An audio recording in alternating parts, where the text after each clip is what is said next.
All right, we're here in the Fox 12 Oregon newsroom. This is Fox 12 Now. I'm Greg Nibbler, and thanks for joining us. And part of what we get to do is have longer form conversations and segments. One of those is about something that's coming up, well, three somethings that are getting ready to start here in the Portland area, and that is the return of the Portland Bangers, the Pickles, and the Cherry Bombs. Three different teams, all with the mission for everybody to have a good time when you attend these sporting events, and also they want to win.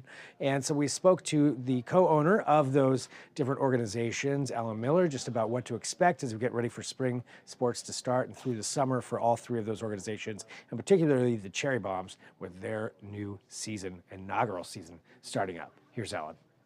Well, Alan, another exciting year of stuff happening here for the entire organization. I mean, and is this the first year where there are three teams all getting ready to go here for the spring? It's true. We got three teams ready to go for all in May, all in Lentz Park. We spent so much time in this offseason building up this amazing complex. We got Pickles games, we got Bangers games, and now we have the Portland Cherry Bombs coming to life next month, also in Lentz Park. All happening right there. So for like people who are coming in there maybe for the first time this year, obviously seeing cherry bombs for the very first time, what are some of the big differences that they'll notice? Well, it's a really, we really built this, Lens Park experience to really take the soccer level to a level we weren't really able to do last year. We're going to be able to have a game experience that is unmatched, and we want to create just what you would see in a European soccer experience. You want to see people, everyone should be really, really close to the pitch. We want people being loud, making noise, singing songs.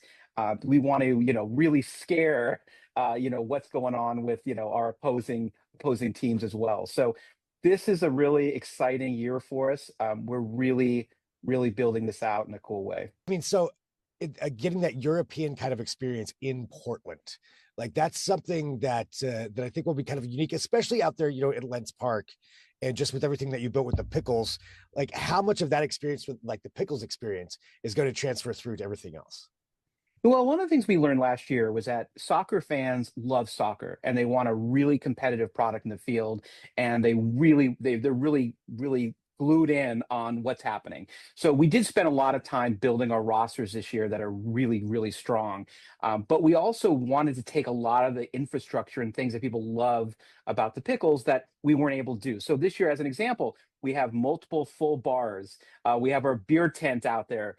We've got amazing things for the kids. We've got all kinds of activities on our lawn. So our goal was to take all the infrastructure that we have with the Pickles and extend it to next door so that we have a much bigger complex, much more room for kids to run around, many more opportunities for activations and for brands to come out and be a part of it. So it really changes, I think, the entire dynamic and environment that we are. So as always, you can expect to hear a lot of music. You can expect to see a lot of the people you see out at Pickles games.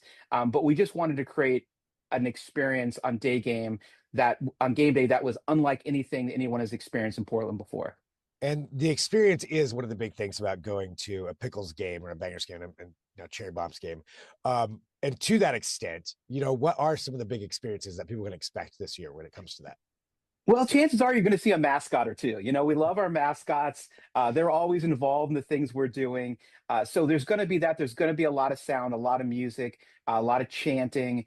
There's going to be a few partnerships that we're going to be announcing in the next couple of weeks that are going to be out at the park cheering along with us as well. So as you know, the best part about a Pickles game, and for me, is it feels like a block party. It really is the community coming out, having a great time, and I think we want to really extend that to soccer this year. And that's what opening up this whole Lens experience has been so great for us, is now we can really share that infrastructure and keep building. So, we have lasers at baseball games. We're going to have similar cool things that we have there. We have new lights that we're putting in Lens Park, so we can go past 9 o'clock as well if we want. So there's a lot of upgrades. We say this is a bit of a transitional year because we have a big plan to actually grow that soccer stadium and make it even cooler as we kind of grow in the next couple of years too. Well, and one thing too about that area of town, with Lentz Park, it's been a long time ago they talked about putting a Major League Baseball stadium in there, something like that, and what you've done, you've really built this out into something it's more than just a park. It's also part of that neighborhood there. How important is that partnership between your organization and like the city and the neighborhoods around Lentz? Yeah, it's a great question. I mean, we've grown a lot over the last 12 years in Lents. Portland Parks and Rec has really become a great partner of ours. They've been really fully supportive of allowing us to kind of build out that area in ways that are feel organic and feel like Portland. We don't want to go in there and build out a 50,000 seat stadium. We want to create a community environment where everybody feels like it's their team and they get to jump on it and be as creative as they want. I mean, we have a Bangers fan club now that's been out, building signs every weekend for what they're going to decorate and how they're going to create their whole area around their fan supporters section.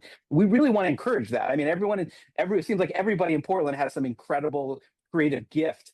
Whether you're playing an instrument, you're singing, you're an artist, and we want to bring all of that out. And that's why we've expanded our local artist program. So we'll have a collectible poster and shirt for every Bangers game and every Cherry Bombs game as well. And we talk about the Cherry Bombs, there's always a music tie-in, and we really want to tap into all the amazing creative people in Portland to come out, experience it, and sort of contribute to the Cherry Bombs games as well.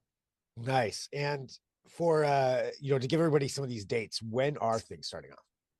Yeah, well, we're hosting a free kickoff open house on May 7th. So anyone who's like, I want to see what's going on there, I'm not ready for this, come on in. It's free. We'll have some of the F&B, the food and beverage stations open. You get to walk around and tour both fields. You also get to meet our coaching staff, and some of our players will be out. So May 7th at 7 o'clock is our first big gathering. And then the following week on the 16th and the 17th are the first home games for the Bangers and the Portland Cherry Bombs. And if I can say, the Cherry Bombs reception over the last month or so has been incredible. I knew there were fans out there for women's soccer in Portland, but they have been coming not just from Portland, but from all around the world. People are excited about the Cherry Bombs, the partnership we have with Planned Parenthood, and everything else we're doing around the team. I'm just so excited to see the enthusiasm from the fans. Well, and that's one thing too. This town really does love women's sports.